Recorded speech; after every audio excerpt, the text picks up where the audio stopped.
Over time, I have come to realize that actually the knowledge and experience that I have is extremely valuable. And, it's important for me and for our communities that I do speak up. Welcome to Insider Career Conversations, a podcast that highlights unique careers and non-traditional education paths. I'm your host, Sylvia Juarez, an education consultant and first-generation advocate. This season's conversations touch on immigrant community advocate roles and how at times they require a specific type of community engagement. Each episode features guests well-versed in their field. We discuss their personal and professional journeys.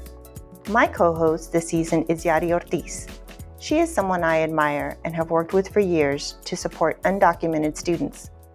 In the past, we have focused on higher education, which evolved into recognizing the informal information and career advice students need to be successful in college and beyond. Now, we've reconnected and we're bringing those conversations with new perspectives. Hi, Yadi. How are you doing today? Hi, Sylvia. I'm doing really well. I'm happy to be here with you again today, and I'm really excited for this podcast and to learn about our interviewee today. Yadi, you and I have often talked about how, excuse the French, we always think that the policies suck in this country when it comes to immigrants and how we have to always be advocating. As first generation professional, I know that a lot of what I do in education is constantly having to work with individuals to understand that policies need to be advanced, revised, or scrapped, depending on how we need to work for our student populations. How do you feel about that when it comes to your work that you're doing with Pre-Health Dreamers? Oh, yes. It's always about let's modify it, let's make it better. But not just that. For me, it's always really important to make sure that all of these policies are getting implemented. I think that's where we at Pre-Health Dreamers see a huge gap, even in states that do have policies that support undocumented and immigrant communities. Sometimes the folks or the individuals or the professionals trying to implement, sometimes there's a gap in when they're trying to support the undocumented community or the immigrant community. So I think it's everything that you said, Sylvia, plus even more. Well, as you know, I'm the one that tackles the education component. So I always want to know where the professional came from, their background and their education. So our listeners could see how they can fit in these opportunities with social justice being so prominent. But let's start defining some of those roles and feeling comfortable with them. Today, we are fortunate enough to have Seema Agnani, the Executive Director of National Capacity. Welcome, Seema. Can you tell us a little bit about yourself? Sure. Thank you so much for having me. My name is Seema Agnani, and National Capacity stands for the National Coalition for Asian Pacific American Community Development. But we call it National Capacity because that very much captures what we are trying to do, which is to build local capacity in communities across the country to really respond to the growing needs of Asian Americans, Pacific Islanders, and Native Hawaiians. So I have been in this role as executive director for about 5 years now, but I've been part of this organization really since its inception. I used to work at an organization called CHAYA CDC in Queens, New York. While I was there, this coalition was forming. And so we joined National Capacity from the very beginning and have been part of growing what is now a coalition of more than 100 organizations around the country. When you talk about coalitions, are you saying that you're bringing together a variety of different organizations from across the U.S.? Yes, so we have all of our member organizations. They're all community-based organizations working at the intersection of housing, economic justice, immigrant rights, as well as indigenous rights, right? So with the Native Hawaiian community, as well as with many Pacific Islander communities, they are indigenous populations. So we work on issues related to immigrant rights as well as those for Native populations. Seema, that is so amazing that you talk about just how you do a lot of work with housing. At Pre-Health Dreamers, we do a lot of work with making sure that institutions of higher education are not prohibiting the advancement of undocumented and immigrant students. And also we do a lot of work around health access. And I just am really excited to hear more about the housing because it's something that's always interested me. I think working with students, especially with immigrant and undocumented students, I have always seen that, housing is a big issue. And it all correlates, right? It all works together and we need all of it, you know, education, health access. I see that you also do a lot of work with economic success or economic stability. I just think all of these things are so important. And together, like the work that we're doing, is really to support our students and their families as well. We always want to see our students as a whole, like with their families. We're not just going to serve the students, we're also going to serve their families, because if the family's not okay, our students are not going to be okay. So I'm really excited to learn more about the work that you're doing. I think what's fascinating is that we're starting to talk more and more within the immigrant communities about our stories. And part of our stories already by nature imply that we've had some challenges, some instabilities. And what we're talking about in terms of economic instabilities, housing instabilities, just different things that we're capturing here in this conversation. Before we came on air, I mentioned we would have been a force to be reckoned with if we would come together between education, healthcare, and the different resources economically that we have here. So tell me, if I have a student and they're talking about social justice being their passion and housing being something that is part of what they're interested in, or economic challenges that certain communities have, what's your background? What did you study in college? What was it that kind of led you to this point in your life? Well, I grew up in the Chicago metro area, and at the University of Wisconsin, I studied environmental justice issues. I mean, essentially, the environmental studies work was pretty new at that time. So I started to look at environmental issues as they intersected with the economy. And then in graduate school, I ended up going to urban planning school at the University of Illinois in Chicago. And that's really where I ended up focusing on housing.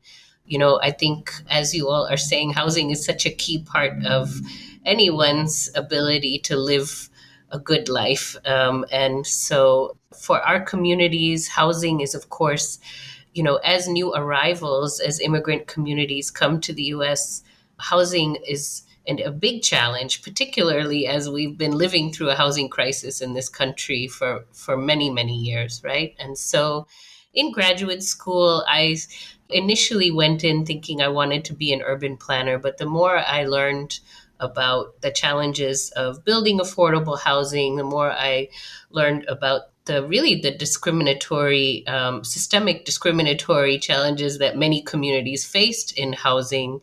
I really ended up focusing there. I met these community organizers in the south side of Chicago who were working on getting improvements to their apartments because it was a public housing development, and all the residents and their children had health issues as a result of the toxins that were surrounding that housing. And so this one woman and her mother were organizing all the tenants to ask the housing authority to make improvements and make it more livable, because it really did impact the kids' ability to study, to grow. All of those things, are impacted if the housing is not healthy and safe and stable, for that matter. So I entered it through environmental issues, through urban planning, and I don't know, just kept going and ended up here. And as someone who also does a lot of work with the community, I know that we're constantly, even as directors, we wear so many hats. And I work from home, so I don't even have an office, because then I think I would be doing a lot more than what I do, just maintaining the office. But as nonprofit directors, we wear so many different hats that we didn't even realize we were, probably. Or I know I did, and I'll speak for myself and say that I didn't know I was going to wear so many hats. I just want to ask you, as a fellow director of a nonprofit, like, what does your day look like? Because I know you're probably working with the community, rolling up your sleeves, but you're also not just within the community that you're serving or that you're working with, but you're also having really important conversations with a lot of decision makers. What does all that look like? What if somebody wants to go into nonprofit and work within the community and do advocacy? do immigrants' rights type of work, what do they have to look forward to? I mean, what I love about this job is the diversity in my day to day, right? Every day Oh, looks different. yes, There is yes. no, routine. One day I'm speaking to senior leaders at the White House. The next day I'm managing our budgets. I do enjoy looking at the organization as a whole and being able to engage in different parts of it. But if you're lucky and you're at an organization that is doing well, you have enough staff support to so that you're not holding everything. I think when we were a smaller organization, it was much harder. As we've grown, things have started to improve. And now I can do the work that I really wanted to do when I came to the national level, which was really to, advocate for our communities on the national level. I don't work directly in communities anymore, at least in my professional capacity, outside of going to visit these organizations that are in our coalition and see what they're doing. But I see my job as taking what I'm learning and bringing it to DC and really asking public policymakers to do more for our communities. What I love about your journey and what you've shared with us here is that your work actually started with the space of what housing entails, right? It wasn't necessarily the language or the vocabulary or the policy making or the laws. You started with the space and how you received your education. Is that a fair assessment? Yeah, absolutely. And, I think going deep into one issue area, to Yari's earlier question about, as if somebody's interested in going in this direction, I would say the most important thing I did in my career and as I've continued this work is that I have built on the foundation that I previously worked in, right? Going deeper into one issue area really allowed me to become more of an expert on it and be able to really help others understand what their housing rights are and how housing is developed. So I think both my education and the community work and staying in one area of work for a while and really building my own understanding of it allows me to grow and navigate a lot of different areas of work now because I have that grounding. Well, it seems like you're a person that has like a critical thinking base. Has that always been true for you? Like when you were in growing up in Chicago? Yeah, I guess I always felt a strong sense of responsibility. I felt like growing up in Chicago, my parents were immigrants. They had to learn how to navigate systems in the US. And because I had the privilege of growing up in the US and had a better understanding, I guess I've always felt a strong sense of responsibility that, everyone should have that right and everyone should have that kind of access. And so, I definitely think that the fact that my parents came to the US as immigrants and as immigrants, you do face challenges. You help other family when they come to the US, all of those experiences, as well as going back to India and really understanding my life within the context of what's happening around the world. It really gave me a clear understanding of where I sit and what I could contribute to a broader movement for social justice. And Seema, I can completely correlate with what you're saying. I was born in the US. I grew up in the US. My parents are immigrants and they immigrated here from Mexico back in the 70s, went back and then came back in the 80s. For me, advocacy and immigrants' rights, it's something that's embedded in me. I feel like I was born with it. And I also know, like, for us to be directors of nonprofits, like, there's so many skills, and we're always trying to tell, well, I know for us, we're always trying to tell our students, there's so many skills that sometimes are embedded in you and you don't even realize it just from personal experiences or even things that have been handed down to us from our cultures, from our family values. I don't know. What skills do you feel are very important in the job that you're doing that students should maybe consider, or they may not know that they have those same skills because they may have similar backgrounds to us?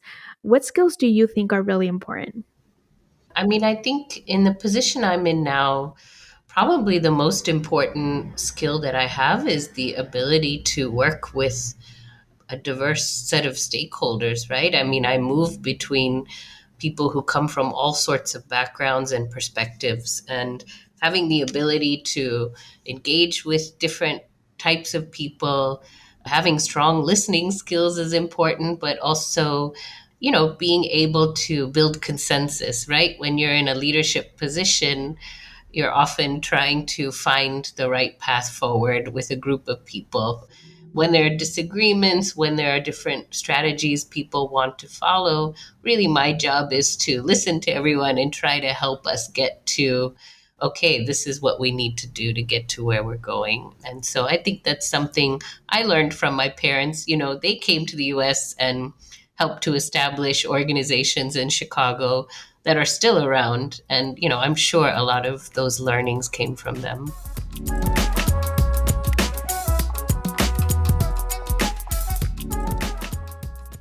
So I have to ask, because a larger part of the populations that in undergraduate programs are females, and more we're talking about equity and gender roles and opportunities. For you ladies as women leaders, what have been some of the challenges that you've had to think about? I know Yadi has mentioned in the past to me about always being singled out to be the one, to be the outspoken one. So Yadi, maybe you have a different example you want to give us, but is there something that you see as female leaders at this level, the national level, that you want to give as advice to young women who are thinking about the issues that they're passionate about? I think for me, Sylvia, I think one of the biggest, again, I always talk about coming from an advocacy lifestyle from my parents, and I was always very reactive, right? When you're passionate, you tend to be very reactive. When you care, you tend to be very reactive. And a lot of times as women, we carry that passion into our professional world, which I see it as amazing. I hire very passionate, strong women to lead the work because I know we're going to get the work done. But as a professional myself, and in just some of the spaces that I've been, I've had to learn how to not be so reactive and be more critical and logical in the way that I speak and the things that I say.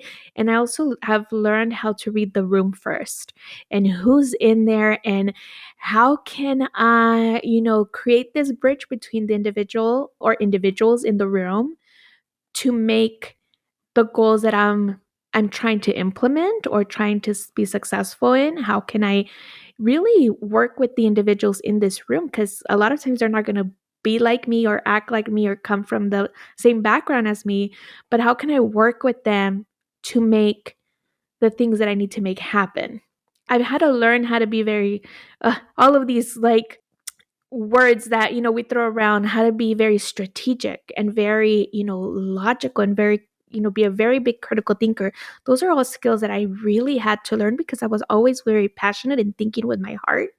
I had to kind of combine both. And I think sometimes even women, some of my colleagues who are directors, sometimes they're very shy, so they've also had to learn how to navigate some of the conversations when at this big table with very authoritative males and men with a lot of power, and we've had to learn how to navigate a lot of these spaces. Sometimes it's very draining. I'm not going to lie. It's been, you want to not be logical. You want to not be you just want to say it how it is. And so I think that for me has been an experience and a learning process. Yeah, definitely identify with that. It's, you really have to find your courage. I love that phrase, find your courage, because often as women, we're not encouraged. We're encouraged to do the work, but not take the spotlight in a capacity to be an authority in that issue or that initiative. Has that been the case for you? Yes, absolutely. And, over time, you realize that you do actually know more than what many other people do, right? I think for myself, because I've worked in communities, you realize, particularly here on the national level in DC, a lot of the policymakers are so disconnected from the communities that they're writing policies for. It really was shocking to me when I first got to DC. So, over time, I have come to realize that actually the knowledge and experience that I have is extremely valuable. And, it's important for me and for our communities that I do speak up. It's also trusting in your own perspective and recognizing that it is actually bigger than you and important to Right. speak up. Right. So, Seema, because you are in, I have to take the opportunity for listeners that might be interested in what is the DC work, right? Because that's a whole nother level. That's a whole nother aspirations. I know that when I talk to students about what they want to get involved with, and those that are interested in social justice and want to really move up in the ranks, in your impression, as you see this interesting times that we live in right now, as a person of color, what would be something that you would give as advice to those that want to be at the national level? And I don't want to say politics, work with the politics, because I think that's a different type of conversation. But at the national level, with the causes that we are trying to move forward, like myself, education, Yadi Healthcare, and you, the varied representation that you have through the coalition, what would be some of the things that you want to point out or you're excited about seeing in the future as you're kind of there firsthand watching it? Yeah, I mean, I guess despite the mess that this country is in, I actually have a lot of hope because I keep reminding people, the fact that reparations are being discussed in the halls of Congress is not a small Right, matter. I don't know that that's right. ever happened before, and this president, whatever critiques people may have, there have been advances in, there's a new office of racial equity within the Department of Treasury now.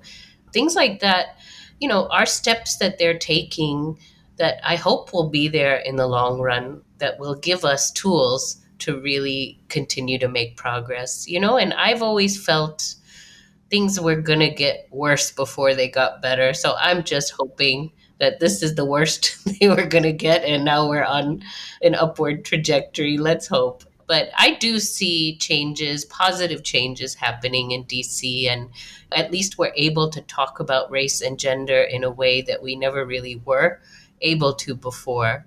So that to me is progress. I agree. I agree because I think this allows for the generations that are coming through to work on things that we're touching on now. It's important that within itself be an opportunity, a platform where you can already talk about that race is something that can be discussed without it being in the corners or negotiated somewhere outside of the open area that it should be in. I think that that's important because I know that a lot of the students I work with don't want to touch on that for that reason, is that they're not accustomed to, or they feel that it's something that will be a detriment to them, versus me advocating that they highlight where the difference, diverse background that they are coming from. And it's so great that you are able to give us that firsthand, perspective of what you're seeing happen in Washington, D.C.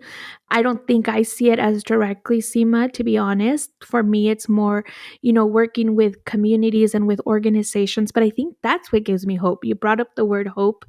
And to me, when I think of hope, the work that I do is very difficult. And I'm pretty sure the work that you do is very, very difficult.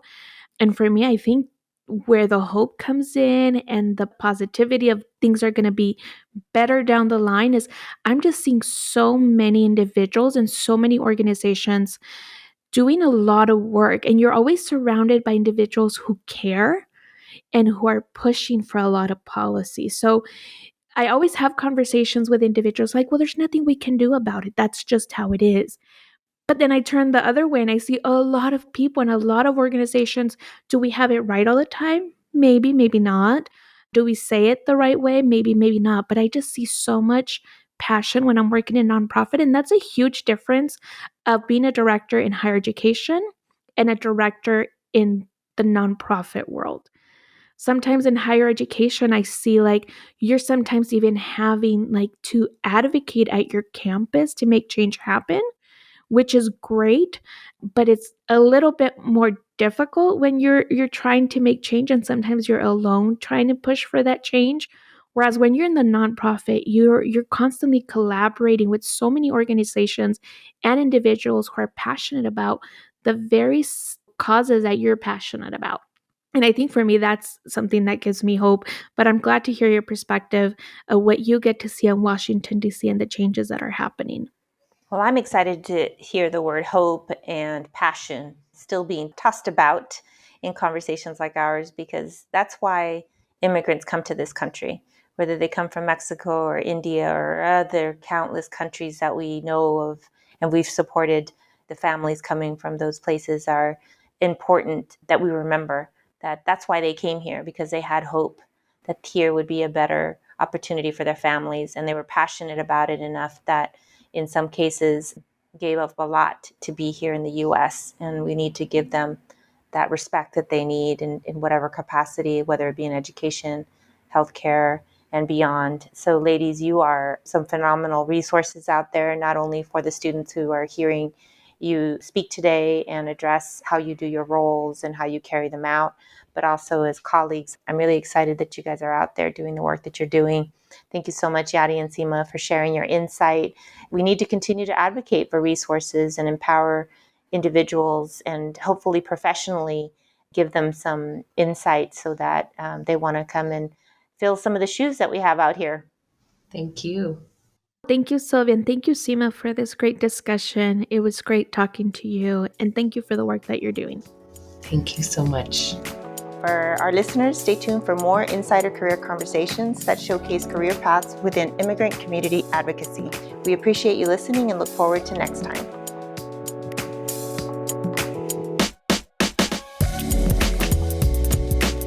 Insider Career Conversations is a production of Juarez Consulting.